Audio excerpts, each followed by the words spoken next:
Y always Fahad Mustafa? Why not? ये कल के बच्चे ने आगे फिल्म बना दी, हम क्यों नहीं बना रहे? ओह, मैंने जो पिच की थी प्रोड्यूसर को कि यार 50 लाख में बना दूंगा फिल्म ना, तो वो फिल्म 8 करोड़ में जाके बनी। उसका प्लॉट बेचना पड़ गया। ना गिरे। इंडियन फिल्म हमारे पास आ रही है, बहुत अच्छी बात है। हमारी फिल्म भी तो लगनी चाहिए यार वहाँ पे। मेरा नाम है मोहम्मद हसन, आप देख रहे हैं रावा एंटरटेनमेंट। वीडियो के टाइटल से, थंबनेल से ये तो आप लोग जानते ही हैं कि नबील कुरैशी का इंटरव्यू हुई है। हमने थोड़ा बहुत लिख भी दिया होगा, मैं खुद भी बता देता हूँ नबील कुरैशी कौन है। नामालूम अफराद 1, 2, एक्टर इन लॉ, लूट वेडिंग और अभी आने वाली क़ायद आज़म, इन सारी फिल्मों के ये डायरेक्टर हैं। अब बड़े गेम की बात करते हैं। ये हो गया फॉर्मल इंट्रोडक्शन। ये वो इंसान है, जब पाकिस्तानी सिनेमा रिवाइव होने की कोशिश कर रहा था और 2007 में खुदा के लिए आई और उसके बाद कुछ बोल आई, दोनों बड़ी प्यारी फिल्में, बड़ी हिट फिल्में थी, मगर सीरियस फिल्में थी। उसके बाद एक मैं हूँ शायद आफरीदी भी आई, मगर इस और वो कमर्शियल फिल्म थी मगर नहीं थी, कई हिट और मिस थी। ये मेरा अपना एनालिसिस है, आप लोग इख्तिलाफ कर सकते हैं। तो उस कोशिशों में एक जो पहली कामयाब ख़तरनाक कमर्शियल फिल्म बनाने की कोशिश हुई थी ना, तो वो इस इंसान ने की थी जब नामालूम अफराद आई थी। और उसके बाद उसी तरह की फिल्में आती गई। इन सारी फिल्मों पे मेरा बड़ा मन है कि हम कुछ कहानियाँ सुन लें, कुछ सीख लें, कुछ मज़े की बातें निकाल लें। टाइम कम है, चारों फिल्मों पे बात करने की कोशिश करेंगे, देखें क्या बनता है। और बहुत ज़्यादा इन पर जो है ना, इनसे ये सवाल भी किया जाता है कि आपकी फ़िल्में बॉलीवुड से बहुत इंस्पायर्ड होती हैं, आइटम नंबर आप क्यों लाए, as if it did not exist before. तो मैं किसी की साइड नहीं दूंगा, लेकिन बातें सारी करेंगे और देखेंगे क्या निकलता है। तो आए बात शुरू करते हैं। Sir, thank you so much for coming. My pleasure यार, अच्छा हुआ आपने बुलाया। इंट्रो में मज़ा आया? हाँ, इंट्रो में मज़ा आया? बहुत अच्छा इंट्रो। थैंक यू, सॉरी मैं अपनी तारीफ खुद कर रहा था। बहुत अच्छा इंट्रो था। नामालूम अफराद से पहले की मैं चाह रहा हूँ थोड़ी बात करें, कि नामालूम अफराद से पहले कितने साल आप काम कर रहे थे इंडस्ट्री में। कुछ मुझे पता है कि फोरमैन शो के बॉयज़ के साथ कुछ आपकी फिल्म्स हुई हैं, हेयर एंड देयर, मुझे पता है आप एड्स बनाते रहें, लेकिन एक बार मैं चाह रहा हूँ कि ज़रा आप खुद थोड़ा बताएंगे। अच्छा, नामालूम अल्फाज से पहले अगर एग्जैक्टली बताऊं तो 10 साल हो गए थे मुझे काम करते हुए इंडस्ट्री में। Like I started my career in 2004। तो 2004 में I started my career from आज टीवी। उस वक्त आज न्यूज़ होता था एक्चुअली। तो वो नया चैनल उस वक्त खुल रहा था और मुझे शौक था चैनल में काम करने का। उस टाइम तो फिल्म का किसी को बोलते थे कोई हंसता, क्योंकि फिल्म तो किसी को कोई सोचता भी नहीं था उस टाइम की फिल्म बनाएंगे, बट हमारे दिल में डीप डाउन एक ख्वाहिश थी, बट स्टिल किसी को बताते नहीं थे क्योंकि कोई समझेगा पागल है। तो ऑब्वियसली टू स्टार्ट विद जो है वो टीवी चैनल से स्टार्ट लिया 2004 से 2005 तक। आज टीवी में काम किया था, फिर नैपा खुल गया था। तो वहाँ किस तरह का काम कर रहे थे आप? वहाँ पे मैं शॉर्ट फॉर्मेट्स का काम करता था, जैसे कि लाइक मैं आईडीज़ बनाता था। Channel ID? चैनल आईडीज़ होती है ना, तो उस टाइम पे तो कॉन्सेप्ट भी नहीं होता था चैनल आईडीज़ का। तो वो लाइक हमने बड़ा समझ लें काइंड ऑफ ट्रेंड सेटर थे उस टाइम पे, कि आईडीज़ बना के डिफरेंट एक्टर्स के साथ जरा छोटी छोटी बीच में उस तरह की चीज़ें करते थे। ओके, तो एडी किया होगा आपने, उससे फिर आप direct? I started my career as trainee director, जो मेरी डेजिग्नेशन थी आज टीवी में, वो ट्रेनी डायरेक्टर की। ये वो लकी है। ठीक है, तो लकी उस तरह से कह लो। मैंने उससे पहले किसी को असिस्ट नहीं किया था। अच्छी बात ये थी कि आज टीवी जब शुरू हुआ था तो they like started with a 1 month training programme for all the new people who they actually hired. तो वो उस जो 1 महीने के अंदर ट्रेनिंग प्रोग्राम था, उसके अंदर उन्होंने समझ लें काइंड ऑफ फिल्म मेकिंग का कोर्स होता है ना, उसकी एक वर्कशॉप थी जो कि काफ़ी एक्सटेंसिव थी। तो उसके अंदर उसी तरह जैसे अब आजकल फिल्म स्कूल में होता है ना कि आपको प्रोजेक्ट दे दिया जाता है, आपने खुद ही सब कुछ करना होता है, कैमरा चला के एडिट करके। तो अच्छी बात ये थी कि I had a background of like graphic design and editing. वो खुद ही घर में बैठ बैठ के ना वो चीज़ें आती थी मुझे करना। सही। पढ़ाई क्या की थी आपने? पढ़ाई मैंने एफएससी किया हुआ है, ठीक है। अभी तक वही किया हुआ है। सही है, सही है, ज़बरदस्त। उसके बाद आज टीवी आ गया लाइव। हाँ, तो उसके बाद क्या हुआ कि असल में अगर वैसे मैं बताऊँ तो आई एम फ्रॉम सक्खर। मेरी स्कूलिंग सारी वहाँ की है। तो जब मैंने एफएससी किया तो मुझे शुरू से मालूम था कि यार मुझे जो है ना ये इसी फील्ड में जाना है। लाइक स्टोरी टेलिंग का मुझे शौक था। मैं ये ग्राफिक्स वगैरह ये चीज़ें घर पे ना फोटोशॉप, वो किसी और की शक्ल किसी और पे लगाना, वो सब करता था। तो फिर मुझे था यार अगर कहीं पे जॉब करनी है किसी टीवी चैनल में तो सर्टिफिकेट कोई होना चाहिए ना, कोई कोर्स किया हुआ हो, कोई चीज़ हो, ताकि वरना कैसे जॉब मिलेगी।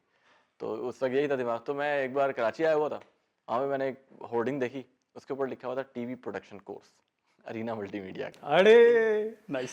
तो मैंने बोला यार ये टीवी प्रोडक्शन ये क्या होता है। टीवी का मुझे मालूम था, प्रोडक्शन का तो मुझे नहीं पता। मैंने कहा यार ये टीवी प्रोडक्शन, अच्छा टीवी है तो कुछ ना कुछ तो इससे लेना देना इसका है। तो क्या हुआ कि उन दिनों मेरे वालिद साहब की जो जॉब है वो लाहौर में होती थी, तो मैं कराची तो नहीं आ सका, मैं लाहौर चला गया। लाहौर में भी अरीना होता था, तो I started like learning this editing वगैरह वहाँ पे। तो एक 15-20 दिन ही अभी शुरू हुआ था, तो उनके पास स्टूडेंट्स ही पूरे नहीं थे। उन्होंने कहा जी हम कोर्स ख़त्म कर रहे हैं। मैंने कहा क्या करूँ? तो मेरा सर्टिफिकेट नहीं मिल सकेगा, सर्टिफिकेट नहीं मिल सकेगी, नौकरी नहीं मिल सकेगी, नौकरी नहीं मिल सकेगी तो करियर नहीं बन सकेगा। तो फिर मैं कराची आ गया एंड यहाँ पे एफ एरिया में अरीना मल्टीमीडिया होता था, वहाँ पे मैंने आके जो है वो पढ़ना शुरू किया। तो अभी मैं 1 महीना ही पढ़ा था, तो आज टीवी का अखबार में इश्तेहार आया हुआ था, तो अरीना वालों ने मुझे कहा कि यार ये वहाँ पे अच्छी बात ये थी कि स्टूडेंट्स के लिए जो है वो करियर काउंसलिंग होती थी और जो भी जॉब अपॉर्चुनिटीज़ होती थी वो बताते थे। सो दे सेड कि यार आप इसमें अप्लाई करो। मैंने अप्लाई किया, वहाँ पे मैं गया, जो भी छोटी मोटी चीज़ें बनाई हुई थी उनको दिखाई, उनको अच्छी लगी, उन्होंने बोला ठीक है यार आप एज ट्रेनी डायरेक्टर आ जाए। तो फिर मैंने वहाँ पर समझ लें काम करते करते ही, मतलब मैं बाय द टाइम 1 साल काम किया तो मैं वहाँ पर डायरेक्टर बन गया था और काम कर रहा था। तो फिर नैपा जो है ना वो खुल गया, तो वहाँ पे मेरी फ़िज़ा से भी मुलाकात हुई, जो मेरी फ़िल्म की को राइटर और प्रोड्यूसर हैं। तो हमारी दोस्ती वहाँ से ही हुई, आज टीवी से ही। तो नापा खुला तो मैंने बोला यार ये तो कुछ इंटरेस्टिंग चीज़ लग रही है और वही है जो हमारी फ़ील्ड से रिलेटेड है। तो बजाय वो मतलब फ़िज़िक्स केमिस्ट्री तो बड़ी मुश्किल से जान छूटी है, वो तो मैं पढ़ नहीं सकता था मैथ्स वगैरह। तो मैंने कहा ये इसी में कुछ पढ़ लेते हैं। शुरू में नापा का ये था कि वो शायद डिग्री कोर्स होगा, तो मैंने यार चलो डिग्री भी मिल जाएगी, अम्मा अब्बू भी खुश हो जाएंगे, डिग्री आ गई है। तो बस फिर नापा में एडमिशन लिया, नापा में एडमिशन लिया तो फिर आज टीवी ने थोड़ी सी ट्रबल करना शुरू की कि यार आप पढ़ रहे हो या काम टाइमिंग्स कर का रहे हो, टाइमिंग्स के मसले ये वो। नदीम बेग हमारे बॉस थे। ना करें। अरे नाइस, बहुत आगे। तो तो आपने बोला यार अच्छा एक काम करते हैं हम पढ़ लेते हैं खाली, फिर दोबारा नौकरी कर लेंगे, कोई बात नहीं। नौकरी छोड़ दी और नापा में पढ़ने लग गए। साथ साथ फिल्म वाला कंपनी 2005 में फॉर्म की, ठीक है ना। अच्छा, जो ओके। फिल्म वाला पिक्चर थे वो 2005 में जो है फिजा ने और हमने मिलके कंपनी बनाई और उसके लिए हम मैगजीन प्रोग्राम्स वगैरह बनाते थे एज प्राइवेट प्रोडक्शन हाउस, नापा में पढ़ते पढ़ते। पढ़ते पढ़ते। अच्छा, मैं थोड़ा सा आपको इंटरप्ट करना चाह रहा हूँ। नापा में आपने पूरा तो नहीं किया? नहीं मैंने पूरा नहीं किया, मुझे निकाल दिया था 2 साल के बाद। अच्छा, आपको निकाल निकाल दिया था, खुद छोड़ा था? फिजा ने छोड़ दिया था, मैंने मुझे निकाल दिया था। यार अच्छा, सक्सेसफुल होने के बाद अब आप बड़े मजे से बता रहे हैं निकाल नहीं दिया, नहीं, मैं पहले शुरू से छुपाया बताता था, होगा सबको आपने? पता था, अच्छा, पहले भी पता था। सबको पता है शुरू से। हाँ इसमें कोई ऐसी बात है, मुझे मुझे उन्होंने निकाल दिया था काइंड ऑफ, बस वो नहीं कुछ समझ में आ रही थी। अच्छा, आप बाहर भी टाइम दे रहे थे और मैं स्टार्ट काम भी कर रहा था, था। कुछ मेरे थोड़े बहुत अटेंडेंस के इशू थे, बट जो एक मेजर मसला था वो ये था कि they want me to be in theatre. मैं बोल रहा था यार मुझे टीवी प्रोडक्शन करना है, तो वो अच्छा, उस वक्त ऐसा भी कोई कोर्स करवा रहे थे वो? एग्जैक्टली ना, तो हाँ वो हाँ हाँ, ठीक है। उस वक्त नया नया ये चीज़ शुरू हुई थी। तो ये कुछ थोड़ा सा ना मसला था मुझे, और मसले थे वहाँ पे कि वो सिर्फ क्लासिक थिएटर कराते थे, मैं चाहता था थोड़ा सा कंटेम्प्रेरी चीज़ भी हो साथ साथ। तो ठीक है, हाँ हाँ, सही है सही। वो शेक्सपियर पुराने उस हाँ, तो वो खाली शेक्सपियर करा रहे थे, मुझे होता था कि यार मतलब शेक्सपियर के अलावा कोई ऐसी चीज़ भी कराएं एक्सपेरिमेंटल, जो आज आज की जो कहानी है। आजकल की हम बात कर सकें या स्टूडेंट्स खुद लिख के कुछ बनाएं। तो वो चीज़ें बाद में उन्होंने की, उस वक्त नहीं हो रही थी। तो और हम भी उस वक्त छोटे थे तो समझ नहीं थी। आप फिल्म वाला पिक्चर्स का फिर बता रहे थे, तो वो बनी? तो फिल्म वाला पिक्चर उस टाइम पे बनी और तब हमने जो है वो टीवी प्रोडक्शंस हम लोग एक शो करते थे। फिजा उसको डायरेक्ट करती थी, मैं असिस्टेंट डायरेक्टर होता था और उसका नाम था चाइल्डहुड विद जिमल। दोनों पे एक आंख से भी नहीं देख सकते। टॉम एंड जेरी पता है वही मुझे सबने बोला होगा टॉम एंड जेरी। एक छोटी बच्ची होती है वो सेलिब्रिटीज का इंटरव्यू करती थी, तो वो हम जो है वो क्या कहते हैं उसके कोई 60-70 एपिसोड शूट किए, बिकॉज ऑब्वियसली यार मतलब खाना पीना भी तो करना था ना, तो काम भी कर रहे थे साथ साथ और जो है वो पढ़ भी रहे थे। उसके बाद जो है फिर क्या कहते हैं आई स्टार्टेड असिस्टिंग आमना खान, जो एड फिल्म मेकर हैं, उनके साथ मैंने 4-5 साल काम किया है। फिर फिल्म वाला बीच में जो है वो क्या कहते हैं चीज़ें मतलब हम काम कर रहे थे, then I again got into TV channel. बीच में मैंने एक जगह पे काम किया, वो एक एनिमेशन हाउस है, वो बिल्डिंगों के इश्तेहार बनाते थे।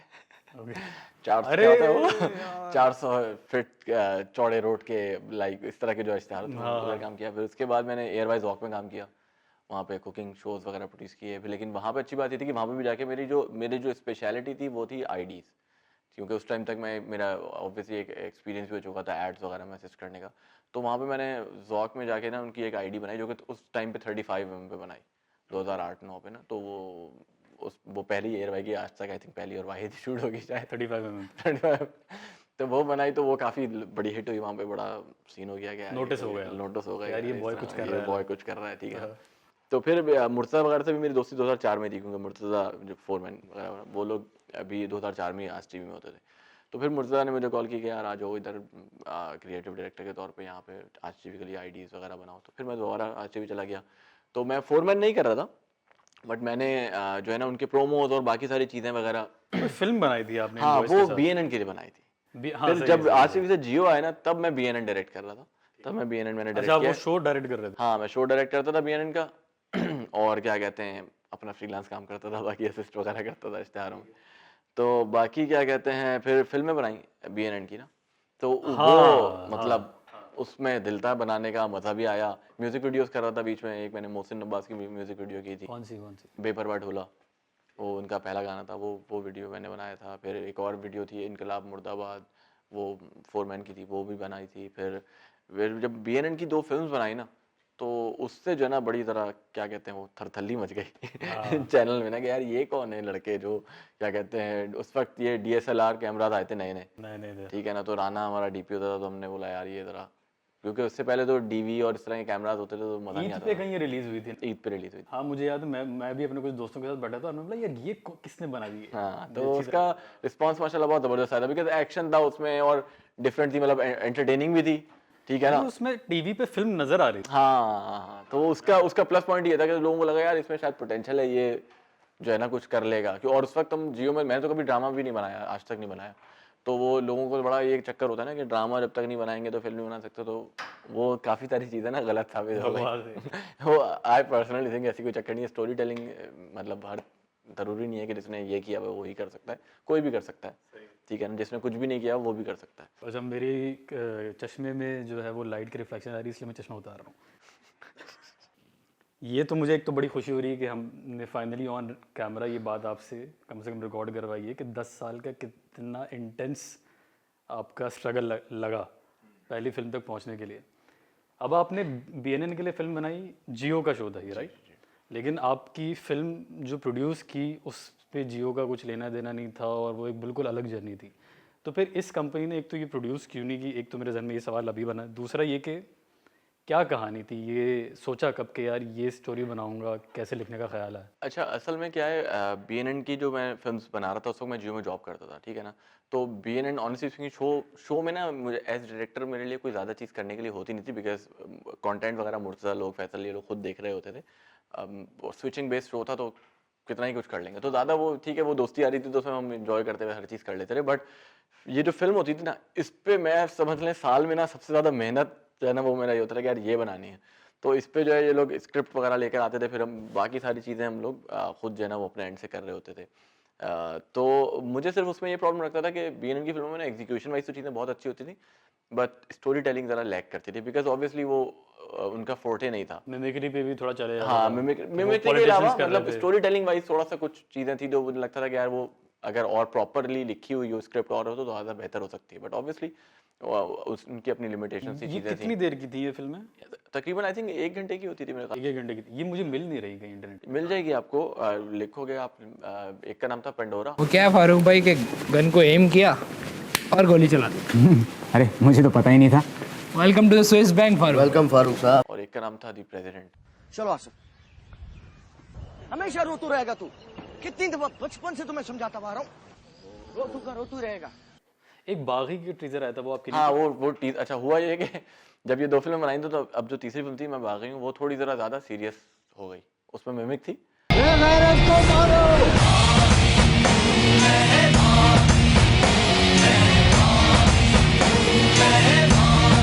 आप ही की थी वो भी? हाँ, वो भी BNN की थी। तो वो बनाई और क्या कहते हैं वो थोड़ी सी ज़्यादा पॉलिटिकल हो गई और उन दिनों इलेक्शंस भी चल रहे थे, ठीक है ना, तो वो बैन हो गई इंटरनली। मतलब वो जियो ने देखी, सेंसर उन्होंने कहा, उन्होंने बोला यार ये थोड़ा ज़रा लग नहीं रहा कि ये लग नहीं रहा, मतलब अगर ये चला ये दे। कौन से इलेक्शंस की बात है? ये आई थिंक इससे भी पिछले वाले इलेक्शन की बात है। हाँ, 13-14 में तो नाम मालूम है, ये तो उससे 3-4 साल उससे 2 साल 1 साल पहले की बात होगी, आई थिंक 2 साल पहले की बात होगी, जिसमें आई थिंक नवाज शरीफ की शायद जो हुकूमत आई है ना मेरे ख्याल से। हो गई। मैं बोल ऑन मुझे कैमरा भी- बोलना नहीं चाहता मैं। अच्छा, मुझे याद नहीं है। भारत वो PTI वाला इलेक्शन नहीं था, PTI से भी पहले का है। हाँ, सही सही सही। मतलब हाँ, वो नवाज आई शरीफ थिंक का मुझे पता है। 2010 में जो भी इलेक्शन हुआ मुझे याद नहीं है। 2000 लास्ट इलेक्शन कब हुआ था? 2018 में हुआ था। 2018 में। हाँ, तो 2013 में हुआ होगा ना फिर, हाँ, सही सही। ठीक है ना। तो वो 2012 या 13 की कहानी थी। तो वो उन्होंने कहा कि यार ये उनको लग रहा था ज़्यादा पॉलिटिकल हो गई है, तो फिर वो एयर नहीं हुई। तो अब मुझे ये था कि यार प्रॉपर लोगों को पोटेंशियल दिख गया था, हाँ, ठीक है ना। इंटरनली भी जो में होता था कि यार वो कोई एक चीज़ कर दो। मेरे पास फ़ोन आने लगे लोगों के, यार टेलीफिल्म बना दो, ये कर दो। कुछ 1-2 और प्रोडक्शन हाउस से उन्होंने बोला आ जाओ ड्रामा बनाओ पहले 2-3, फिर फिल्में बनाएंगे। तो मुझे अल्लाह का शुक्र है मैं काफ़ी सॉर्टेड था उस तरह से कि यार मैंने फिल्म ही करनी है जब भी मौका मिलेगा। तो फिज़ा से मेरी पुरानी अच्छी दोस्ती थी, तो मैंने उसने भी फिल्में देखी थी, तो मैंने उससे बोला यार फिल्म बनाते हैं, ठीक है ना। और क्या कहते हैं, DSLR कैमराज आए हुए थे उस टाइम पे, मैंने बोला यार DSLR पे बना लेंगे। हाँ, मैंने बोला DSLR पे बना लेंगे। अब ऐसे आप इंडी फिल्म मेकर, आप पैशनेट होते हैं, आप उस वक्त फॉर्मेट के मोहताज नहीं होते। लकीली जब हम लोग लाइक शुरू किया करियर, उस वक्त तो ये DV कैमराज होते थे, ना लेंसेज का ऑप्शन, ना कुछ। इतना भी अच्छा शूट कर लें समाव वो लुक कभी भी वो वाली आती नहीं थी जो एक लाइक आपको 35 पे लुक आती थी। तो हम लोग कमर्शियल असिस्ट इसलिए करते थे कि वो जो ठरक है ना मतलब अच्छी शूट होने की और बड़ा चीज़ों की, तो वो कम से कम पूरी हो, और सीखने को भी मिलता था बहुत ज़्यादा क्योंकि बड़ी प्रोडक्शन होती थी उसमें। तो फिर ये कैमरा आ चुके थे, मैंने पिता से बोला यार इस पे ही करते हैं। तो उसने बोला चलो यार कुछ करते हैं, कुछ पैसे उसके पास से, कुछ पैसे मेरे पास थे। मैंने बोला यार कुछ बनाते हैं, शुरू करते हैं। अच्छा, अब अपेरेंटली क्या हुआ कि हम लोग वैसे ही एक दिन बैठे हुए थे, तो ये मैं वैसे बहुत बार बता चुका हूँ। अच्छा, कि हाँ ये स्टोरी जो है, जो फिल्म किस तरह से, स्टोरी किस तरह से डेवलप हुई कि ये आइडिया करना है, वो हम बैठे हुए थे खाली। तो ऐसे ATM गए हुए थे फिल्म देखने के लिए कोई, तो मेरे पास कुछ पैसे जमा हुए थे, ज़्यादा नहीं 10 लाख रुपए थे। तो मैंने बोला यार वो मेरे पास कुछ पैसे जमा हुए हैं, तो मैं क्या करूँ। फिर मैंने बोला यार तुम कुछ क्या कहते हैं सेविंग कर लो, मतलब कुछ गोल्ड वोल्ड लेके रख लो। मैंने कहा गोल्ड अगर मैं ले लूँगा तो मैं कहाँ रखूँगा। तो बोला घर में रखना। मैंने कहा घर में मेड वेड कभी फर्ज करो कोई ले जाए, या टेंशन रहती है ना कभी घर में ताला लगा, आप गए में चोरी हो जाएगी, तो 10 लाख रुपए यार जमा पूंजी सारी जिंदगी की ज़ाया हो जाएगी। तो बोला यार ऐसे नहीं होता, तुम एक काम करो, तुम बैंक में लॉकर ले लो, उसमें रख दो। मैंने कहा अच्छा बैंक में जो है वो लॉकर ले लो, तो मतलब उसमें और अगर आग लग गई, उन दिनों में हड़तालें होती थी, बैंक जल जाते थे, ठीक है ना। तो क्योंकि उससे पहले जो है वो कुछ ऐसा हो चुका था पॉलिटिकल सिनेरियो के बैंक्स वगैरह जल जाते थे। तो उसने बोला यार लॉकर इंश्योर्ड होते हैं, तो अगर तुम्हारा जल भी जाएगा तो तुम्हें कम से कम पैसे मिल जाएंगे। हाँ लेकिन एक सर्टेन अमाउंट तक के होते हैं, उससे ज़्यादा की कोई चीज़ नहीं रखना। तो मैंने बोला यार अच्छा मतलब मैं कुछ भी रख दूँ बैंक में और बैंक जल जाए तो मेरे पैसे मिल जाएंगे। उसने बोला हाँ मिल जाएंगे। मैंने कहा ये तो कमाल चीज़ है क्या ये बात ये तो बड़ा अच्छा है। खैर वो हम लोग फिल्म देख के घर चले गए, तो जहन में मेरे भी चीज़ अटक गई। फिर बेटे मैंने कहा यार ये तो बड़ा अच्छा कॉन्सेप्ट है यार, इस पर फिल्म बनाते हैं। तो वहाँ से मतलब उस जगह वो बैठे बैठे वो आइडिया जनरेट हुआ, and then we started you know writing it. अच्छा राइटिंग का प्रोसेस बड़ा इंटरेस्टिंग है। मैंने कभी कुछ नहीं लिखा था इससे पहले, फिजा ने भी कुछ ऐसा खास मतलब नैरेटिव नहीं लिखा था, कभी भी नहीं लिखा था। तो हमने बोला यार हम एक काम करते हैं, हमने सोचा अच्छा ये कॉन्सेप्ट तो बन गया, लिखवाएंगे किससे। फिर हमने सोचा यार किससे लिखवाएं, फिल्म का तो कोई राइटर ही नहीं है। तो हम एक काम करते हैं स्क्रीन प्ले खुद लिख लेते हैं, डायलॉग्स फिर किसी से लिखवा लेंगे यार जो अच्छा लगा, ठीक है। अच्छा हमने स्क्रीन प्ले लिखना शुरू किया हम दोनों ने। तो by the time we finished screenplay, तो हमें लगा यार हमने 50-70% तो डायलॉग भी लिख लिए। बिकॉज जब आप डिस्कस कर रहे होते स्क्रीन प्ले तो आप वो जिस्ट लिख रहे होते हो, आप जिस्ट तो बना लेते हो कि सीन में हो क्या रहा है। तो अब वो हमारी भी जो जबान है, बोलचाल है, वो उसी तरीके की है जो आजकल के या उस टाइम की यूथ की थी। कैरेक्टर्स की लैंग्वेज बहुत लोकल है, ठीक है ना, लोकल थी। तो अब एग्जैक्टली, तो अब मैं भी, मुझे सक्कर साहब उस वक्त 10 साल हो चुके थे कराची में, तो बसों में घूम फिर के ये वो हर चीज़ एक्सपीरियंस कर चुके थे। तो कराची लिंगो आ गई तो थी हाँ वो कराची लिंगो तो बिल्कुल प्रॉपरली उस तरह से आती थी ना। तो हमें लगा कि यार अच्छा अब एक काम करते हैं, अब जब रिस्क ले ही रहे हैं किसी और राइटर पे भी तो लेंगे, उसने भी नहीं लिखी हुई, हमने भी नहीं लिखी हुई, कम से कम खुद ही लिखते हैं। फेल भी हुए तो कम से कम ये रिग्रेट होगा ना यार खुद ट्राई किया था। कल को किसी और ने लिखा बुरा हुआ तो हमें किसी और को ब्लेम कर रहे होंगे फालतू में कि यार उसने अच्छी नहीं लिखी थी। तो चलो भाई खुद ही वो करते हैं। अच्छा बाय द टाइम जब हम ये लिख रहे थे तो मैंने एक TVC किया एलेक्सा पे ना, एलेक्सा कैमरा उस पर आया था नया नया। मुझे उसका वर्क फ्लो और रिजल्ट वगैरह बड़ा अच्छा लगा। मैंने जो है वो अपने प्रोड्यूसर को बोला, यार एलेक्सा पे करते हैं। अच्छा फिर तो फिजा जो है फैल गए तुम तो पहले फैल गए। अच्छा फिजा भी, क्योंकि Fiza is not like a routine producer जो सिर्फ पैसे लगाता है। She is like involve in all the process because she writes with me, she is equally passionate about like you know making films. तो वो रूटीन वो वाली फाइनेंसर नहीं है ना खाली कि सिर्फ पैसे लगाना। तो उसको मालूम है कैसे चीज़ बनती है, कैसे बनानी है, कैसे अच्छी लगेगी। तो शी सेड कि चलो यार कुछ करते हैं। फिर जो है वो हमने अपने जो राना है उसको फिल्म के जो पैसे देने थे हमने बोला हम तो एडवांस दे दूँ, कैमरा लेकर आ। तो हम लोग नया कैमरा लेकर आए, ठीक है। वो फिल्म समझ लें जो शुरू होनी थी, मतलब मैंने जो पिच की थी प्रोड्यूसर को कि यार 50 लाख में बना दूंगा फिल्म ना, तो वो फिल्म 8 करोड़ में जाके बनी। उसका प्लॉट बेचना पड़ गया अपना, लेकिन खैर वो फिल्म बन गई। अपेरेंटली अल्लाह ने बहुत इज्जत दी उसके बाद। और जो सबसे इम्पोर्टेंट बात है वो ये कि उस फिल्म के बाद ना बहुत सारे लोग जो आई एम श्योर बहुत पहले फिल्में बना सकते थे ना, उनको वो कॉन्फिडेंस मिला कि यार अभी यार ये कल के बच्चे ने आगे फिल्म बना दी, हम क्यों नहीं बना रहे। समझ रहे हैं क्या, अभी इसने बना ली तो हम क्यों नहीं बना रहे थे। तो वो चीज़ हो गई, तो वो अच्छा हुआ इंडस्ट्री के लिए। वरना बहुत सारे लोग थे बहुत टैलेंटेड मतलब जिन्होंने फिल्में नहीं बनाई थी उस टाइम तक, और जिनके पास वसाइल भी थे आई वुड से, बट वो नहीं बना रहे थे। तो कम से कम थोड़ा सा उस फिल्म से उनको वो कॉन्फिडेंस मिल गया कि हम बनाते हैं। सही है। मेरे पास 3-4 बहुत मज़े के सवाल है, मैं सोच रहा हूँ पहले कौन सा लाऊं। राइटर्स पे आते हैं। आपने पहला तो फैसला ये किया कि चलो यार खुद कोशिश करते हैं, शुरू करते हैं, मगर फिर इट बिकेम योर थिंग और आपने 5 हो गई ना, 5वीं अभी रिलीज नहीं हुई लेकिन हो गई। तो 5वीं फिल्म फिर आप दोनों ने खुद ही लिखी। लोड वेडिंग में मोहसिन अब्बास का भी थोड़ा, मोहसिन अब्बास बिल्कुल, उसमें हैदर का उन्होंने character जो है वो काफ़ी पंजाबी डायलॉग्स में हमें बहुत हेल्प की, बिकॉज उसमें काफ़ी पंजाबी थी। पंजाबी थी And और आप मोहसिन- दोनों पंजाबी नहीं है मेरे हाँ, ख्याल दोनों पंजाबी थे। तो मैं वैसे कह लें कि मेरे जो 4 फादर्स हैं ना, वो लोग लाइक माइग्रेटेड फ्रॉम जालंधर, तो वैसे कह लें पंजाबी, बट मेरी फैमिली में कोई बोलता नहीं है पंजाबी, तो इसलिए उर्दू ही बोली जाती है। ये जो फिल्म राइटर्स का खतरनाक फुकदान है ऐसा मुझे लगता है। इज दिस ट्रू और नॉट पाकिस्तान में? मेरे ख्याल से हर चीज़ का ही फुकदान है, खाली राइटर्स का नहीं है। डायरेक्टर्स का भी है, प्रोड्यूसर्स का भी है, एक्टर्स का भी है, हर चीज़ के फुकदान है। हमारे यहाँ हर चीज़ में कमी लोग हैं, क्रिकेटर्स का भी है मतलब अच्छे एथलीट्स का भी है, सब चीज़ों का ही है। आई एग्री, लेकिन मैं अगर इस बात को अगर लंबा करूं कि राइटर्स ड्रामे के बड़े ट्रेन हो गए, जो हमें पाकिस्तानी ड्रामा हमने एक इस्टेब्लिश कर लिया, कहीं क्वालिटी भी है, बिल्कुल सारा कोई बुरा भी नहीं बन रहा, तो उसमें हमने अलग अलग क्लास बना ली कि यार ये A क्लास राइटर है, ये B क्लास राइटर है, ये C क्लास राइटर है, इससे सोप वोप लिखवाएंगे। लेकिन फिल्म में आज तक हम ढूंढ ही रहे हैं। चलें कुछ नहीं तो आप टियर 2 ही कुछ क्रिएट कर लेते कि यार हमने थोड़ी उस तरह की फिल्म बनानी है, तो ये 5-6 नाम हैं। आज तक एक शदीद कन्फ्यूजन है।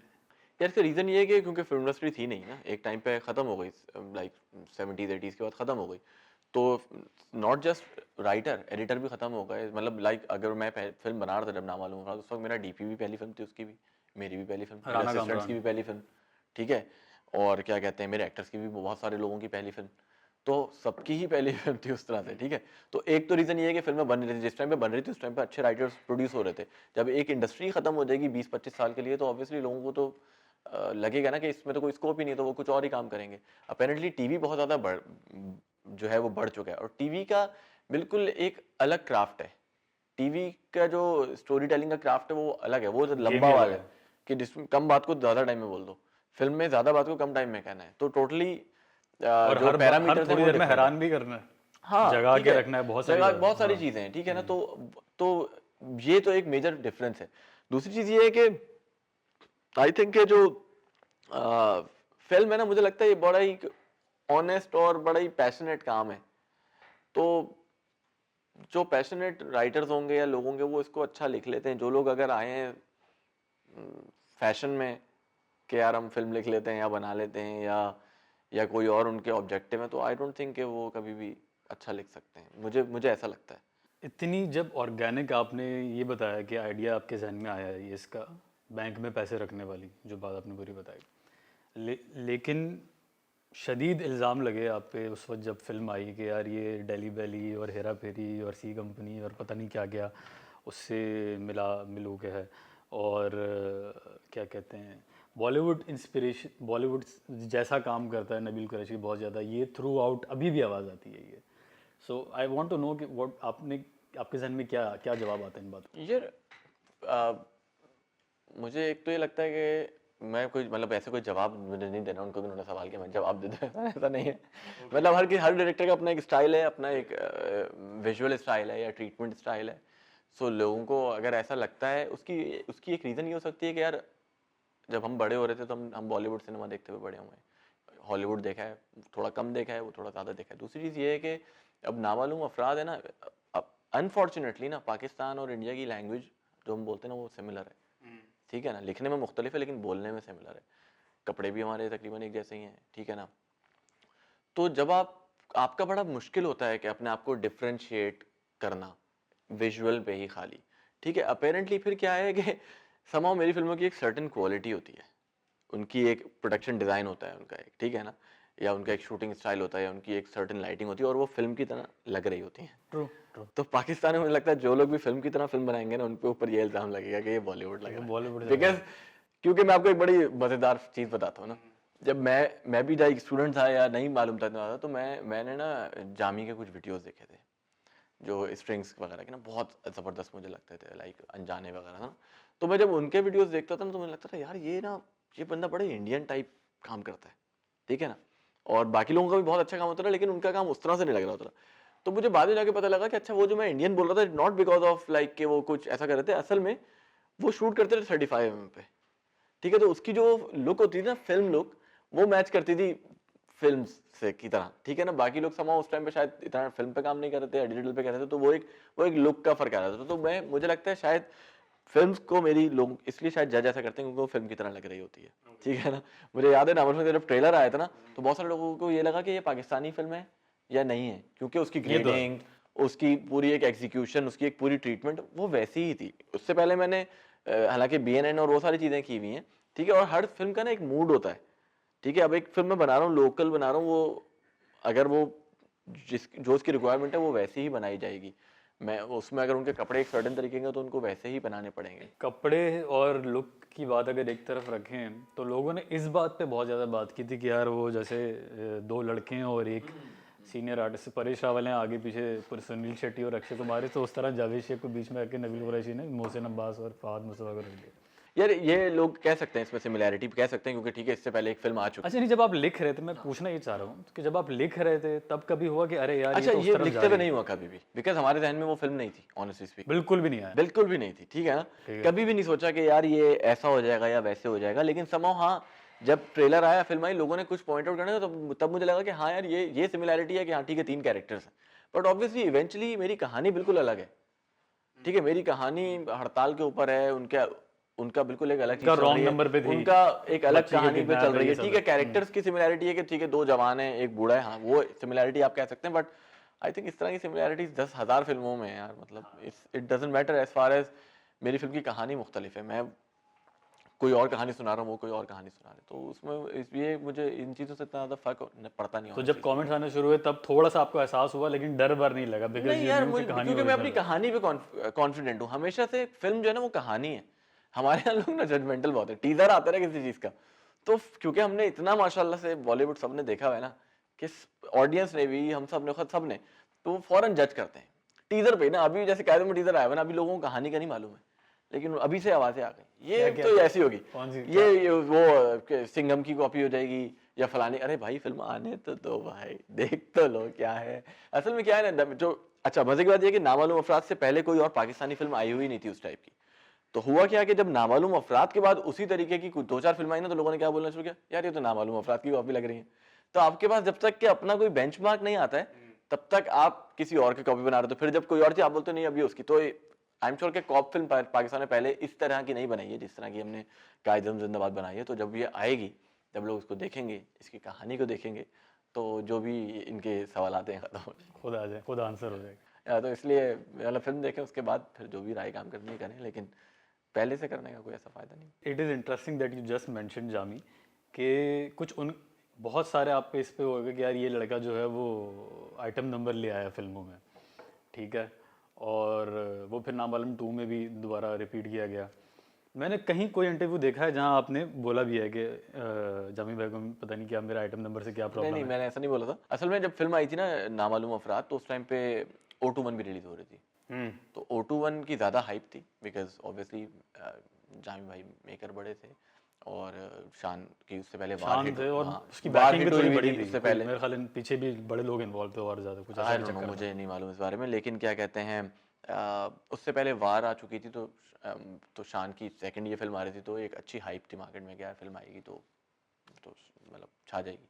हम लोग इंडिपेंडेंट फिल्में करते, मतलब वी वर नोबडीज, हम भी नामालूम अफराद ही थे समझ लें, ठीक है ना। तो हमने भी फिल्म बनाई हुई थी, तो ठीक है हम भी कॉन्फिडेंट थे, ठीक है यार कि हमने अपनी तरफ से पूरा एफर्ट किया, अच्छी बात है, कंपटीशन होना चाहिए, तो हमने वो फिल्म लगा दी। अब वो फिल्म जो है वो ज़्यादा बिजनेस कर गई, नामालूम अफराद। O21 अनफॉर्चुनेटली इतना अच्छा बिजनेस नहीं कर पाई जितना एक्सपेक्टेड था। तो कुछ लोगों को ऐसा लगता है, उनको जो हो सकता है जानी भाई को भी ऐसा लगता हो कि शायद फिल्म सिर्फ आइटम नंबर की वजह से चली है, बट मेरा ऐसा मानना नहीं है, बिकॉज फिल्म के अंदर सिर्फ आइटम नंबर नहीं था, बहुत सारी चीज़ें थी। सेकेंडली ये है कि आइटम नंबर टर्म उसको दे दिए, उस मेरे 2-3 रीज़न थे उस फिल्म में अंदर वो गाना डालने के। एक तो सिचुएशनल था, एक तो वो सिचुएशन बन रही थी ना, अब वो कि तीनों जो कामयाब होके भागे हैं, जो गुंडे हैं, जो नामालूम अफराद लोग ये सब करते हैं, जलाते कराते मतलब करते हैं, तो कहीं ना कहीं तो जाके एंजॉय करते होंगे ना। तो उन्होंने पार्टी कर रहे हैं, तो वो पार्टी करने का है, वहाँ पे ये लोग भी पहुंच गए। तो वो एक फिल्म का पार्ट है, ऐसा नहीं है फोर्स फिट मैं कभी भी करना ही नहीं चाहता हूँ कोई चीज़। मेरी फिल्म में आपने देखा होगा फोर्स फिट गाने नहीं होंगे कभी भी, ठीक है ना। और ना ही ये कोई फॉर्मूला था ऐसा कि मैं ये डाल दूंगा तो ऐसा हो जाएगा, नहीं। मुझे अपनी कहानी पे ज़्यादा बिलीव था। आई एम श्योर कि अगर वो मैं उस फिल्म से आइटम नंबर निकाल भी देता तब भी जो है वो फिल्म हिट ही होती। आप कह रहे हैं आप बिल्कुल कोई डिपेंड नहीं कर रहे थे, मुझे ऑनेस्टली स्पीकिंग पार्टी आज होती हुई तक लगी। हाँ मुझे लगता है कि उससे कोई फर्क नहीं पड़ता कि मतलब वो आइटम नंबर होता या नहीं होता, फिल्म का एक फेट होता है, वो वही रहता। That's what as a maker I believe. Secondly ये है कि हमारे पास 2014 से पहले ना कोई एक गाना नहीं था अपना जिसके ऊपर अवार्ड शोज में लोग परफॉर्म कर सकें, ठीक है, या शादियों में कर सकें। अनफॉर्चुनेटली अवार्ड शोज हो रहे थे और उसके ऊपर गाना जो है वो इंडियन चल रहा होता था और डांस कर रहे होते थे। तो मेरी कोशिश ये थी कि यार कम से कम कोई 1-2 गाने ही दे दो इनको ताकि ये लेके उसमें परफॉर्म करते। तो एक ये ऑब्जेक्टिव था। उसके बाद क्या हुआ, बहुत सारे लोगों ने ऐसी बात बोली कि आइटम, तो मैंने क्या किया, जब अगली फिल्म बना रहा था नावल एक्टर इन लॉ, तो उसके अंदर कोई आइटम नंबर नहीं था, ठीक है। इनफैक्ट लड़की की आवाज का भी कोई गाना नहीं था, जो सबसे फनी बात है, ठीक है। हालांकि उसमें भी मैं भी शायद थी, कोई उसमें, और अल्लाह मैंने इज्जत देने वाली बात है उससे भी ज्यादा बिजनेस किया। तो मुझे बजाय ये कि मैं आके बातें करूं कि ऐसा हो जाए वैसा हो जाए, तो I like to prove them with my actions, या like with my films rather than मैं कि बहस शुरू कर दूं ऐसा, ठीक है। जिसको जो लगता है वो लगे, मेरा काम है फिल्में बनाना, उनका काम है बातें करना, तो दोनों अपना अपना काम करें। ठीक है, आई कम्प्लीटली अंडरस्टैंड। 2020 में पाकिस्तानी फिल्म नहीं आई, आपकी फिल्म वाहिद थी। मैं फिर रिपीट कर दूं, 1-2 फिल्म्स आई हैं मगर वो इतनी कोई मेन स्ट्रीम फिल्म नहीं थी। शुरू में कोरोना आने से पहले जनवरी-फरवरी में कुछ आया, सो नो डिसरिस्पेक्ट इंटेंडेड, लेकिन जो मेन स्ट्रीम बड़ी फिल्म थी वो नहीं आई। बहुत बड़ी बड़ी फिल्में रुकी, मौला जट रुकी, मनी बैग गारंटी रुकी, कायद आज़म जिंदाबाद रुक गई, और कुछ फिल्में हैं। तो आपकी फिल्म वाहिद थी जिसने एटलीस्ट इतनी हिम्मत की कि उसने टीज़र डाला। और कुछ ये बातें भी हुई कि क्या ये इस साल में रिलीज़ करने का सोच रहे हैं, क्या कायद आज़म के बर्थडे पे रिलीज़ हो जाएगी, कुछ इस तरह की बातें हुई मार्केट में। लेकिन फिर ज़ाहिर बर्थडे भी गुजर गई, कोरोना की सेकंड वेव आ गई। कितना मुश्किल है पाकिस्तानी सिनेमा में एक तो काम करना, कितना प्रेशर है पाकिस्तानी सिनेमा में अच्छी फिल्म बना के सर्वाइव करना, और अब क्या कहते हैं इसको, जो हम कहते हैं पोस्ट कोरोना जो ज़िंदगी है, जिसमें सिनेमा खुलने पे इतने सारे सवाल खड़े हुए हैं और बहुत बड़ी बड़ी इन्वेस्टमेंट्स होकर रुकी हुई हैं। मुश्किल से अब जाके सिनेमाज बनना शुरू हुए थे, और वो भी अब लग रहा है, सुनने में आ रहा है, रुक जाएंगे, जो है एग्जिस्टिंग वो ख़त्म हो रहे हैं। क्या प्रेशर है, what are you going through, क्या चल रहा है? हमारा तो प्लान बेसिकली 2020 में रिलीज करने का था फिल्म, सोचा था। अगस्त में तो जो अनाउंस की थी डेट वो तो वही थी। हमने फिनिश भी टाइम पे कर ली थी, काम भी सारा चल रहा था, बट ऑब्वियसली कोरोना आ गया, एक बिल्कुल अनसर्टेन सिचुएशन थी, कोई कुछ भी नहीं कह सकता था। फिर उसके बाद सुनने में आया कि दिसंबर में जो है वो सिनेमाज वापस ओपन हो रहे हैं, बिकॉज जेम्स बॉन्ड रिलीज होने वाली थी, तो सब लोग उस पर जो है वो डिपेंड कर रहे थे। तो हमने फिर दोबारा तैयारी शुरू की, दिसंबर में रिलीज कर देंगे, इसीलिए टीजर रिलीज किया था नवंबर में।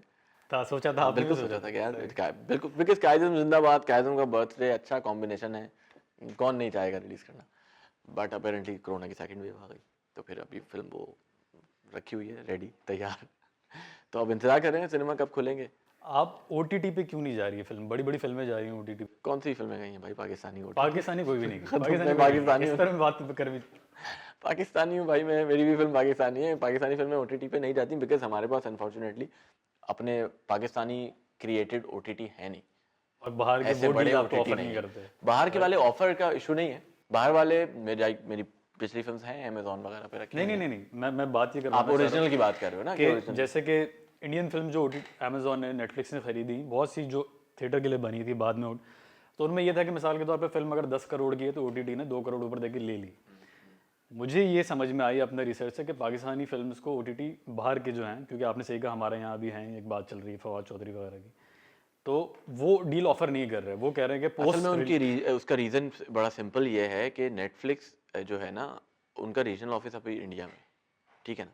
तो शुरू में तो जब राइट्स वगैरह एक्वायर करने होते थे तो आप डायरेक्ट USA से बात कर रहे होते थे, बट अभी क्या होता है कि regional office because in India, so वो आपको राउट कर देते हैं कि आप इनसे डील करें। अब अनफॉर्चुनेटली जो सुनने में आ रहा है, जो हमने सुना है, जो देखा भी है, तो जब अभी आजकल पाकिस्तान इंडिया के हालात हैं बिल्कुल माशाल्लाह ज़बरदस्त, ठीक है बहुत जबरदस्त, ये अच्छा, ज़बरदस्त ये हालात अच्छा। है, ठीक है ना। तो उस पे जो है ना वो बड़ी बायसनेस चल रही है, तो हम लोग किसी भी किस्म के ना इस वक्त ओ, अच्छा, डबल गेम खराब हो गया। हाँ तो हर एक तरफ तो से वैसे ही हमारा गेम हाँ, बेचारा तो बड़ी वो मुश्किल से चल रहा है। बिकॉज उसकी सिंपल रीजन ऑफिस इंडिया में इसलिए कि यार उनकी आबादी बड़ी, उनकी इंडस्ट्री बड़ी। हमारी अगर आबादी इतनी बड़ी होती, इंडस्ट्री बड़ी होती, तो हमारे पास होता रीजन ऑफिस। तो इसमें कोई ऐसी रॉकेट साइंस है नहीं, ठीक है। तो वो इसलिए हमें चाहते नहीं है कि पाकिस्तानी जो है वो अमीर हो जाए, उनकी फिल्में वो खरीद के दौड़ डालें। उसके लिए उसकी अनफॉर्चुनेट बात ये है कि नेटफ्लिक्स में जब भी कोई इंडियन फिल्म आ रही होती है या कोई हिंदी फिल्म आ रही होती है, तो वो नंबर 1 पे ट्रेंड कर रही होती है ऑलरेडी। तो जब सारे पाकिस्तानी बैठ के देख ही रहे हैं वो ऑलरेडी, तो वो उर्दू पे कंटेंट उठा के क्यों डालेंगे? हमारी ज़बान तो सेम ही है ना, जो मैंने पहले बात की। तो हम तो अगर हमारी ज़बान कोई और होती, फॉर एग्जांपल हम कोई डिफरेंट तरीके की ज़बान बोलते होते, तो वो ज़रूर हमारी फिल्म खरीद लेते, बिकॉज हम भी 20-22 करोड़ हैं लोग, उनको फ़ायदा होता है कि यार हाँ इस ज़बान की फिल्म आ रही है तो इतने सारे लोग देख सकते हैं। फॉर एग्जांपल हम चाइनीज़ बोलते होते, ठीक, मज़ीद जबान, कल्चर, ह्यूमर, बहुत ये सारी सारी चीजें चीज़ें, तो वो सेम है, हाँ। रीजन बिल्कुल सेम है। तो अगर वो एक कंटेंट वहाँ पे बना रहे हैं और वो यहाँ पर भी देखा जा रहा है, तो they don't need our content. Unfortunately हमारे पास ना इतने बड़े स्टार्स हैं अभी तक, सिवाय 1-2 के अलावा जिनको इंटरनेशनल लोग जानते हैं, और ना ही इतने बड़े मेकर्स हैं। अच्छा, ये एक पॉलिसी, एक और चीज़ थी जिससे कोरोना से पहले एक और हमें धक्का लग चुका था, जब हमने इंडियन फिल्मों को लाना बंद किया। हमने क्या, जब एक वो जो गवर्नमेंट की पॉलिसी आई, राइट, और उससे पहले भी बड़ा गेम था कि आवारापन से कहीं आना शुरू हुई थी इंडियन फिल्म्स, और उसी ने पहला क्या कहते हैं रूप फूकी थी। उसके बाद फिर खुदा के लिए और when you guys joined in. तो आपको क्या लग रहा है इस ये जो रुकी हुई इंडियन फिल्म है सिनेमा में, जब आपने कहा नेटफ्लिक्स पे भी पाकिस्तानी ही देख रहे हैं, ठीक है, नेटफ्लिक्स, अमेजॉन, तो आपको क्या लगता है कितनी खतरनाक पॉलिसी है ये? देखिए, पॉलिसी की बात नहीं है, कोई भी चीज़ होती है ना वो दोनों तरफ से ना अच्छी लगती है। इंडियन फिल्म हमारे पास आ रही है, बहुत अच्छी बात है, हमारी फिल्म भी तो लगनी चाहिए यार वहाँ पे। कोई भी दोस्ती होती है या कोई भी चीज़ होती है, बिजनेस होता है, वो दोनों तरफा होता है, एक लेकिन तरफा नहीं हमें होता है। ज़्यादा ज़रूरत नहीं है। हमें ज़रूरत थी, अच्छा, ओके। बिल्कुल ज़रूरत थी। आप फॉर एग्जांपल एक चीज़ होती है, एक मुल्क है, आप बोल रहे हो यार मैं ये चीज़ इंपोर्ट कराऊंगा, लेकिन आप बोलते हो ठीक है मैं इंपोर्ट करा रहा हूँ बिकॉज अभी मुझे ज़रूरत है, लेकिन बाय द टाइम अगले 10 साल या 5 साल के साथ 5 साल तक मैं इसको इंपोर्ट कराता रहूँगा, लेकिन विद इन 5 ईयर्स मैं अपनी इंडस्ट्री इतनी बड़ी कर लूँगा कि मैं एक्सपोर्ट कर रहा हूँ। हमारे यहाँ अनफॉर्चुनेटली लोग ऐसा सोचते नहीं है, ठीक है ना। तो खैर हम तो अपनी मदद आपके तहत जो है वो बनाना शुरू है, उसमें कोई शक नहीं है कि इंडियन फिल्म्स की वजह से सिनेमा बढ़ा है, स्क्रीन्स बढ़ी हैं, बिकॉज लोगों का रुझान था सिनेमा में जाने का, वो वापस स्टार्ट हुआ, और इसी वजह से हमने भी फिल्म्स बनाना शुरू की, हमें भी फ़ायदा हुआ, एक अच्छा कॉम्पिटिशन बना। कॉम्पिटिशन इज़ ऑलवेज हेल्दी, ठीक है, लेकिन समटाइम्स ना कुछ चीज़ें हो जाती हैं जो आपकी डिग्निटी पे आ जाती हैं, ठीक है ना। तो अगर बिजनेस इज्जत के साथ हो रहा तो बहुत अच्छा लगता है। तो आप कह रहे हैं कोई मसला नहीं, हम चला लेंगे। आई थिंक यस, अच्छा। बिकॉज हम पाकिस्तानी हैं, ठीक है ना, सही और है। हम हमेशा तभी अच्छा काम करते हैं जब डंडा पड़ता है सर पे, तो अभी डंडा है, ठीक है। और आई थिंक कि अभी हमारे पास 20-25 फिल्म्स हैं, ठीक है। और अच्छी बात यह है कि पाकिस्तानी फिल्म्स की ना लाइफ जो है ना, साइकिल जो है चलने का, वो इंडियन फिल्म से ज़्यादा का है, बिकॉज इंडियन फिल्म जो है ना वो यहाँ पर जब आती है तो एक हफ्ते के बाद उसकी पायरेटेड प्रिंट जो है वो अवेलेबल होता है आपके पास ऑनलाइन, तो आधे लोग ऑनलाइन देख लेते हैं। पाकिस्तानी फिल्म्स पायरेसी कंट्रोल बहुत अच्छा है, ट्रू, ठीक है ना। No doubt. तो पाकिस्तानी फिल्म अगर अच्छी है तो वो 3 महीने तक सिनेमा में चलती रहेगी। मेरी अपनी फिल्में 4-4 महीने तक चली है सिनेमा में, ठीक है, तो वो चलती रहती है। तो आपको सिनेमा अच्छे तरीके से सर्वाइव कर सकता है, ठीक है। आपको थोड़ा सा ना डिग्निटी दिखानी पड़ती है, थोड़ा सा जो है ना वो हिम्मत दिखानी पड़ती है, चीज़ें बेहतर हो बिजनेस के लिए खतरनाक नहीं है ये? जाती हैं। क्या चीज़? पाकिस्तानी सिनेमा इंडस्ट्री के बिजनेस के लिए खतरनाक थोड़ा नहीं सा है है, इंडियन फिल्मों का रुकना? थोड़ा सा है, लेकिन यार थोड़ा सा बर्दाश्त करना पड़ता है, सब चीज़ें अच्छी रहती हैं। आप एक टाइम पे आपने कमाया भी तो बहुत होगा ना जब आ रही थी, तो अभी थोड़ा सा बिजनेस में तो लॉस एंड प्रॉफिट दोनों चलता रहता है। कोई भी बिजनेस ऐसा नहीं है जिसमें हमेशा ही प्रॉफिट रहेगा। माशाल्लाह, मुझे अच्छा लग रहा है, बहुत पॉजिटिव बात की है आपने। मैं इसको तो observe पॉजिटिव, करने आप का- सोचे मैं तो कोरोना में एक फिल्म बना चुका, दूसरी की शूट पे जा रहा हूँ, तो फिर कितना ना पॉजिटिव गिरे। हूँ। हाँ, तो यार अगर नहीं बनाएंगे तो इंडस्ट्री खत्म हो जाएगी। हमने पिछले 5-6 साल लगा के बड़ी मेहनत करके इसको यहाँ तक लेकर आए, तो अगर हम बैठ जाएंगे हाथ पे हाथ रख के तो फिर फायदा नहीं है। मतलब और से नॉट जस्ट अबाउट अस, लाखों लोग का रोजगार है यार फिल्म से जुड़ा हुआ। मतलब सिनेमास में जो लोग हैं, वैले वाले से लेके जो अंदर लोग आपको सर्व कर रहे हैं, या टिकट चेकर्स हैं, या और अशर्स हैं, वो सारे लोग हैं। फिर सेल्फ जब एक फिल्म बन रही होती है ना, तो आपको मालूम नहीं है कि उस एक फिल्म के थ्रू कितने लोगों को रोजगार मिल रहा होता है। It's बहुत बड़ी इंडस्ट्री होती है। फॉर एग्जाम्पल मेरी एक फिल्म है, उसके अंदर मुझे एक कपड़ा सिलवाना है, तो हो सकता है आपके मोहल्ले के अंदर जो दर्जी है ना, वो मेरी फिल्म का कपड़ा सी रहा हो, उसको नहीं पता होगा। इसी तरह खाना जो शूट पर आ रहा है वो किस केटरिंग वाले से आ रहा है, तो इसकी ऑफ शूट जो है ना वो बहुत निकलती हैं, बहुत बहुत वास्ट फील्ड है, और बहुत लोगों का रोजगार जुड़ा हुआ है इसके साथ। Why always Fahad Mustafa? why not? बहुत प्यारा आंसर है, आई एम लविंग इट। थोड़ी सी तफसील ले दे। यार इसकी वजह है कि आई थिंक एक तो he is very good actor and I have been doubt. Working with him like for past 5 years. तो पहली फिल्म से हमारे साथ है, एक बड़ा अच्छी केमिस्ट्री है, ही इज इक्वली पैशनेट, मेहनत करता है अपने काम पे, टाइम पर आता है, ही इज प्रोफेशनल। तो सारी चीज़ें प्लस पॉइंट हैं, काम करता है जितना रिक्वायर्ड होता है, तो फिर वाई नॉट। सही है। ठीक है, फिल्में भी अल्हम्दुलिल्लाह हिट गई हैं सारी, तो फिर तो अभी अच्छा, ये आई कम्प्लीटली अंडरस्टैंड। ये कोई आप, मुझे सवाल पूछना भी मजबूरी थी, बहुत लोगों I know ने ये बोला सब- और मेरे सब- जहन में ये था, हमारा रूटीन सवाल और मुझे ये भी अंदाजा है कि नहीं यार ये सभी करते हैं। Yeah. बहुत से ड्रामों के डायरेक्टर, लीड एक्टर की भी जोड़ियां सबका बनी सबका हैं, ऐसे ही है, इंटरनेशनली भी करते हैं। इंटरनेशनली भी ऐसे ही, सबका ऐसे ही। मगर क्या है, कोई है जहन में दूसरा एक्टर कभी? अभी I am working with someone else. अभी रिवील नहीं करेंगे? अभी नहीं करूँगा, अभी रिवील नहीं करेंगे, ओके। तभी आई एम वर्किंग, बस ये बता दिया कि अभी किसी और के साथ कर रहा हूँ इस बार। ये वो भी इसलिए कि ऑब्वियसली कैरेक्टर का डिफरेंस है, लेकिन वैसी फात से मेरी बात हुई थी तो उससे बोल रहा था कि हाँ भाई क्या सीन है, तो मैंने बोला यार गाइस हम ऑलरेडी तैयार पड़ी हुई है, तभी किसी और के साथ करते हैं। अगर साल में एक साथ 2 फिल्में रिलीज करनी है तो 2 एक ही हीरो के साथ ना हो। अच्छा, अभी भी आपने स्ट्रैटेजी लगाई वो है, तो वरना जाए फिर हो जाती है। अगर ये सही टाइम पे रिलीज हो जाती है तो यार हो सकता है फिर फात। नहीं वो कैरेक्टर ही ऐसा है कि वो फात कर नहीं सकता था। Okay okay okay. वो तो मैंने उसको वैसी तफरी में उसके साथ बैठा हुआ था तो बोल रहा था। एक्टर इन लॉ पर आते हैं, 2 मेजर बातें मेरे जहन में। एक तो ये कि मुझे पर्सनली बहुत मसाइल फील हुए, एज एन ऑडियंस बात कर रहा हूँ, सेकंड हाफ में। मुझे गुस्सा आया कि यार नहीं, this could have been done lot better. Character development wise भी फहद मुस्तफा की, मुझे कैरेक्टर का नाम याद नहीं आ रहा, लेकिन उनका शान जो मिर्ज़ा। शान, तो वो कैरेक्टर भी बहुत ज़्यादा डेवलप हो सकता था, वो और कुछ अचीव कर सकता था। और दूसरा मुझे हुआ कि यार ये एंडिंग में ओम पुरी साहब की स्पीच बहुत मुझे हल्की लगी। मुझे लगा यार नहीं यार, फर्स्ट हाफ तक मैं वो था कि यार चले ठीक है यार, मुझे सिर्फ एक बात बग करी थी कि ये बिना डिग्री के कैसे वकालत कर रहा है, चले ठीक है, लेट इट गो, फाइन। लेकिन सेकंड हाफ मुझे लगा कि यार बहुत इधर उधर उधर बस कुछ करके जल्दी से रैप अप हो गया। What are your thoughts?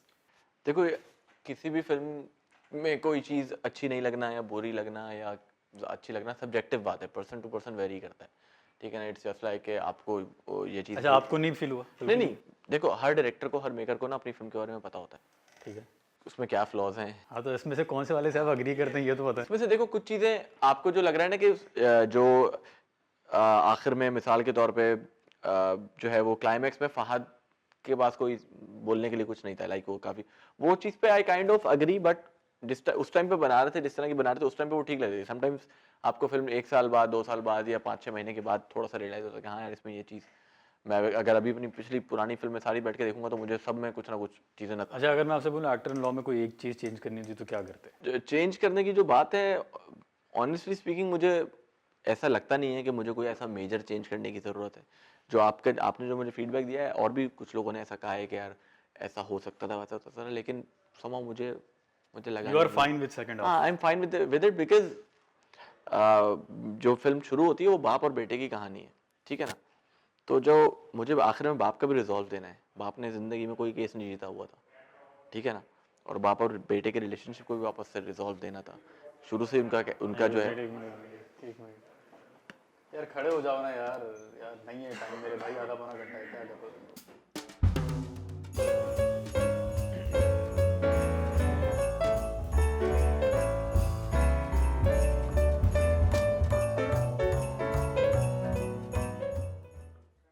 अच्छा, तो मुझे जो है वो बाप और बेटे के रिलेशनशिप को भी रिजॉल्व देना था। तो जो पूरी साहब का एंड में क्लाइमैक्स में आना, वो अपने बेटे के लिए वो करना, वो चीज़ उसको जस्टिफाई करती है उस तरह से। वो स्पीच आपको अंडरवेलमिंग नहीं लगी? नहीं, वो स्पीच ठीक है जो You're वो fine कहना with चाह रहे हैं, I am okay with it. हाँ, अगर मैं कुछ करना चाहूँ, I would like to like maybe shoot it again, just because I know कि उस दिन पूरी साहब की तबीयत थोड़ी सही नहीं थी। So that is the only reason कि मैं उसको दोबारा शूट करना चाहूँगा, not because of the script, because he wasn't like very well that day, but he still did his best. That's the only I think. Otherwise you are happy with the film? Otherwise, I am quite happy. Yeah. I'm quite happy. Film did well. Everybody, majority of नहीं the नहीं audience film liked it. Super yeah. Hit है देखिए मेरा यहाँ conversation करने को I know, मुझे but ज़्यादा आप मजा आता है हाँ, जब हिट हो ना हाँ नहीं तो आई मुझे नो सुकून आई आता गेट योर पॉइंट। तो मैंने बोला मुझे उस तरह से वो रिजॉल्व वाइज ठीक लगता है कि मुझे अपने जो दूसरा कैरेक्टर है, पूरी साहब का जो कैरेक्टर था, उनको भी रिजॉल्व देना था।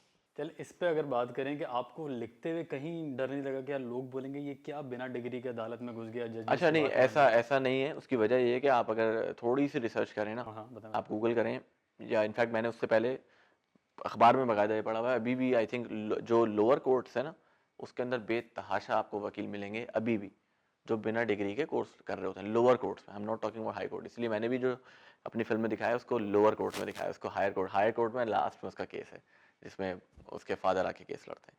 तो और मैंने ये बाकायदा पढ़ा था, ठीक है ना, अखबार में पढ़ा था कि पता नहीं कितने लोगों को, पता नहीं आई थिंक 700-800 वकीलों को जो है ना वो पकड़ा गया है जिन जो बगैर डिग्री के केसेस लड़ रहे थे। तो ये तो फैक्चुअल बात है, तो इसमें कोई ऐसा वो नहीं है, मसला नहीं है। ये मतलब ये मैंने पाकिस्तान कोर्ट की बात करूँ, मैं बाहर बात नहीं कर रहा। जी जी जी पाकिस्तान की बात आपकी फिल्म यहाँ है तो हम ज़्यादा तंग नहीं कर सकते। हाँ, तो आप बेशक इस पे अपनी भी रिसर्च कर लेना, तो आई एम श्योर आपको मिल जाएगा ऐसा। वो इतना बड़ा मसला नहीं है। ठीक है क्योंकि अगर आप नॉर्मल आप कभी जाओ ना अदालत वगैरह, वकीलों के पास एक कार्ड होता है खाली, ठीक है ना, वकील की कोई डिग्री चेक नहीं कर रहे होते जज साहब बैठ के कि भाई ये जो मुझसे केस लड़ने आया है ये बाकायदा वकील है भी या नहीं है। तो उस उनका बार का एक कार्ड बनता है, आपको पता है हमारे मुल्क में माशाल्लाह। सबमिट तो करता होगा ना लेकिन लॉयर हाँ सबमिट करता है अपनी, करता है, लेकिन आप उसमें लूप होल्स आपको भाई मुझे बात होता है, हमारे इतने सारे सियासतदान इलेक्शन जीत जाते हैं उसके बाद उनकी डिग्रियां जारी निकलती हैं। आपको वकील की पड़ी हुई है यार, मतलब, और वो भी फिल्म के अंदर। इधर मतलब आपको मालूम है क्या क्या जाली निकल आता है।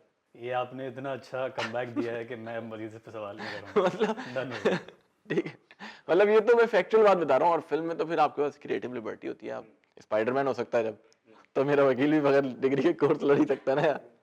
नहीं आपने वो डिग्री वाली बात कर दी है, मैं समझ वो सियासतदान की डिग्री वाली बात मतलब कर दी, इतने मैं सारे तंग लोग। नहीं करूंगा आपको। एक आगे एक कन्वेंशनल सवाल है मेरे जहन में बहुत, क्या कहते हैं, कोई ख़ास ऐसी बात फील हुई ओमपुरी साहब क्योंकि इंडियन एक्टर थे उनके साथ काम करते थे कि जो कि पाकिस्तानी एक्टर से थोड़ी अलग थी? ये अलग कहना थोड़ा डिफिकल्ट है, लेकिन as a person I think जो बहुत सारे लोगों के साथ, सीनियर एक्टर के साथ भी काम किया हुआ, as a person he was very good. मतलब इसके मतलब ये नहीं है कि पाकिस्तानी लोग बुरे हैं, ये ऐसा नहीं है मेरा कहने का मकसद। लाइक वैसे मैं शेख साहब के साथ मेरी बहुत अच्छी दोस्ती, जावेद शेख साहब के साथ, he very good to work with, बहुत मतलब ज़बरदस्त, मतलब not just as a professional, दोस्ती भी उनके साथ बड़ी अच्छी हमारी गपशप रहती है। तो पूरी साहब का भी बड़ा इसी तरीके का रिलेशनशिप है, वो भी आई थिंक प्रोफेशनली पर्सनली वो बड़ा कनेक्ट कर गए थे उन, हालांकि इतना बड़ा उनके साथ ज़्यादा फिल्में तो नहीं की और रहे भी 2-3-4 महीने 5 महीने का रिलेशनशिप रहा है, लेकिन एक बॉन्डिंग बड़ी ज़बरदस्त उनके साथ हो गई थी, कनेक्शन बन गया, बहुत अच्छा कनेक्शन बन गया, because he was very positive, बड़े क्या कहते हैं बियॉन्ड बॉर्डर्स, उनके वाले मसले मसाइल नहीं थे जो आजकल शुरू हो गए हैं, ठीक है ना। तो उस टाइम पे वो टाइम भी बड़ा मुख्तलिफ था, 2016-17 बहुत बेहतर टाइम था इन टर्म्स ऑफ। उनको उल्टा बाद में उनको एग्जैक्टली आप असल में एग्जैक्टली वहाँ पे उनके साथ बड़ा जो है वो ज्यादती हुई है। और उन्होंने क्योंकि जो वो ऐसे ही थे, ऐसा नहीं है कि वो ऐसे ही इसी तरीके से ही बात करते थे और बड़ी पॉजिटिव बातें जो है वो करते थे। तो बाद में काफ़ी जो है वो क्या कहते हैं, हम भी उनको फ़ोन पे बोलते थे कि यार ये आप कर रहे हैं मतलब बड़ा मसला हो सकता है, बट ठीक है, उनके अपने अपने व्यूज़ थे। और हमें भी बहुत सारे लोग यहाँ पर भी बोलते थे कि यार तुमने इनको क्या करके भेजा है वहाँ पे, ये तो क्या कहते हैं वो ऐसी बातें करने लग गए। तो और कुछ नहीं, बस हम क्या अपना इखलाक से इंसान अपना प्यार से, उनका अपना दिल था, बाकी बहुत अच्छी उनसे। लेकिन दोस्ती मतलब आई वुड से कि like I really miss him some time because as a person he was very good. मतलब बहुत अजीब सी बात है कि ऐसा हो गया था कि काम तो खत्म हो गया लेकिन हफ्ते में 2-3 दिन उनका फ़ोन आ जाएगा, ठीक है। इनके इंतकाल से पहले I spoke to him, like इनका इंतकाल 5 जनवरी को हुआ है, तो आई थिंक एक हफ्ता पहले जो है ना मेरी उनसे बात हुई थी। उस टाइम पे PSL का फर्स्ट सीज़न स्टार्ट हो रहा था। सो आई टोल्ड हिम कि यार हम लोग जाएंगे दुबई मैच देखने, तो आप भी आ जाएं। तो वहाँ पे जो है वो मुलाकात, तो उन्होंने बोला ठीक है मैं भी आ रहा हूँ, सब चीज़ लॉक हुई थी एंड देन अनफॉर्चुनेटली वो चीज़ हो गई। तो मतलब उनसे बड़ी दोस्ती वाली चीज़ जो है ना, मैं इंडिया गया था जब डबिंग के लिए उनकी, तो वो बड़े ज़बरदस्त इंसान थे, खाना बना के खिला रहे हैं खुद ही। तो यहाँ पर जब आए हुए थे तो हमने उनको काफ़ी मतलब खातिर मज़ारत उनकी की थी। तो उन्होंने कहा कि तुम जब इंडिया आओगे तो मैं तुम्हें जो है वो लखनवी कबाब खिलाऊंगा। तो मैं बॉम्बे में था, तो उन्होंने किसी बंदे को भेज के लखनऊ वहाँ से जहाज़ पे जो है वो कबाब मंगा लिए। तो मतलब वो बड़े आउट ऑफ द वे जाके बड़े, उनका बड़ा एक ज़बरदस्त उनका एक ऑरा था, एक पर्सनैलिटी थी। तो और एक्टर भी बहुत बड़े। उनकी डबिंग वहीं हुई है, इंडिया में हुई थी? हाँ, उनकी डबिंग मैंने इंडिया। आप फिल्म लेके गए थे? जी जी जी जी। ज़बरदस्त। मेरा साउंड क्योंकि इंडिया में हो रहा होता है मेरी फिल्म का ना, जो मिक्सिंग है ना, फाइनल मिक्स जो होती है वो इंडिया में हो रहा था, साउंड डिज़ाइन इंडिया में हो रहा इसका भी कायदे आज़म जिंदाबाद का भी वही हुआ है? है। कायदे आज़म का यहाँ पर हो रही है कुछ, यहाँ पर हुई। बिकॉज अभी अच्छा, मैंने आपसे मुश्किल सवाल कर लिए एक्टर लॉ के बारे में। अब आते हैं मेरे फेवरेट सीन के बारे में, बारे में क्या, हुमायूं सईद वाला जो सीन था। एक्टर इन लॉ का एक तो मुझे जब वो पीछे से बैकग्राउंड चला ना, स्टार आया आया आया, स्टार आया आया आया, कुछ कुछ शानी भाई का वो स्कोर है और शानी भाई का ही और वो है। जो गाउन पहन के उतरे थे, हाँ हटो इधर आओ, ये क्या था? कैसा एक्सपीरियंस, कैसा था, आइडिया कैसे आया था, क्या करना यार था? क्या कहते हैं, जब हमने ये सीन लिखा ना तो हमें स्टार दिखाना था, तो हुमायूं सईद स्टार, ठीक है ना। सो हुमायूं से अच्छी मतलब बातचीत है, और he is also very always positive. तो हम उसके बाद गए, मैं और फिदा, मुझे याद है, ठीक है। मैंने बोला यार इससे इस तरह का क्या कहते हैं कैमियो है, ये करना है। और हमने पूरा सा सीन सुनाया, बताया, मजाक भी उड़ा रहे हैं। तो he was also laughing, he said कि यार अच्छा है, खुद ही अपना मजाक जो है ना वो बनाना चाहिए, अच्छा है। तो मुझे याद है मैं वो गाउन लेके गया हुआ था घर पे उसके पास, दोनों ना मैंने बोला पहन के देखो कौन सा वाला तैयार है। तो उसने वो पहन के देखा and he was like very like excited and happy to do it. और I am glad that he did it, because I think वो बड़ा ज़बरदस्त सीन है फिल्म का। और having like bigger star in actual, तो वो ज़रा ऑडियंस के लिए ज़्यादा ना एंटरटेनिंग हो जाता है कि अगर फॉर एग्जांपल मैं बात कर रहा हूँ एक बहुत बड़ा स्टार है और मैं अगर किसी नॉर्मल किसी एक्टर को कास्ट कर रहा हूँ जो कि जिसका रियल में इतना बड़ा ऑरा नहीं है, हाँ। पर्सोना नहीं है, तो ऑडियंस को शायद इतना एंजॉय ना करे। बट अगर मैं आप बात कर रहा हूँ एक बड़े स्टार की और वही स्टार आके कर रहा है तो वो फिर थोड़ा लार्जर देन लाइफ हो जाता है। तो वो बहुत मुझे भी पर्सनली बड़ा मज़ेदार लगता है वो सीन। नाइस, हाँ, आई लव दैट सीन। मैंने अलग से 5-6 बार देखा है। जामी, जामी भाई काम क्यों नहीं कर रहे? What do you mean that काम? अरे नहीं यार, काम ही नहीं कर रहे। वन वर्ड यार, one word क्या बोले? नहीं नहीं, ये 5 सेकंड अच्छा बोलो, दोबारा बताओ, बोलो मजा आ बोलो बोलो बोलो ना। जामी, क्या बोल, मतलब मैं सोच रहा हूँ मैंने क्या बोलना है। मजे कर रहे हैं, I am loving your energy. अस्सलाम वालेकुम, मैं हूँ नबील कुरैशी और आप लोग ज़रूर सब्सक्राइब कीजिए रावा एंटरटेनमेंट को। बहुत ज़बरदस्त यूट्यूब चैनल है पाकिस्तान का अपना ओरिजिनल। अरे यार, इतना तो कोई नहीं मानेगा।